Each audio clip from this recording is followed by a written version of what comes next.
बिहार में नीतीश कुमार ने India alliance का साथ छोड़कर एनडीए का दामन थाम लिया है और 9वीं बार सीएम पद की शपथ ली है। अब उनके बाद यूपी में भी तस्वीर बदलती दिख रही है।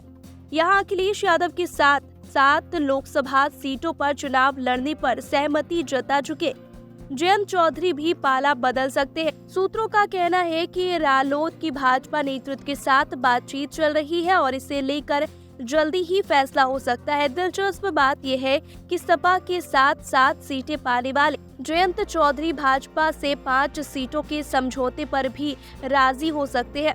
जयंत चौधरी ने सपा के साथ कई चुनाव लड़े हैं। अखिलेश यादव के साथ उनकी अच्छी केमिस्ट्री भी दिखती है, लेकिन अब तक कोई खास फायदा पार्टी को नहीं मिला। ऐसे में रालोद ने आगे की संभावनाओं को देखते हुए इंडिया अलायंस को छोड़कर भाजपा के ही साथ जाने की तैयारी ली है। सपा के ही समर्थन में मई 2022 में राज्यसभा सांसद बने जयंत चौधरी का मानना है कि यदि वे भाजपा के साथ गए तो उनकी जीत का औसत अधिक हो सकता है। सपा के साथ 7 सीटों पर लड़ने के बाद भी कितने पर जीत मिलेगी, इसे लेकर रालोद ने संशय की स्थिति है।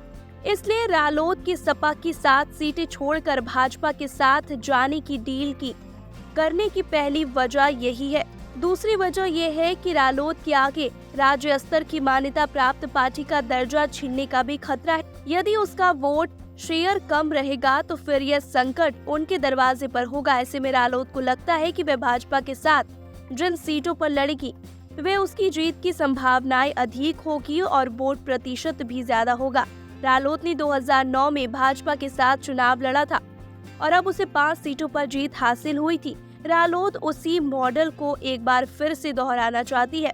तीसरी और सबसे बड़ी वजह पार्टी के वोट बैंक के ही बिखरने का संकट है। दरअसल रालोद को जाट मतदाताओं की पार्टी माना जाता है, लेकिन 2017, 2019 और 2022 में जाट वोट बढ़ गए थे। इसकी वजह यह है कि भाजपा को भी जाट मतदाता बड़ी संख्या में वोट करते रहे हैं।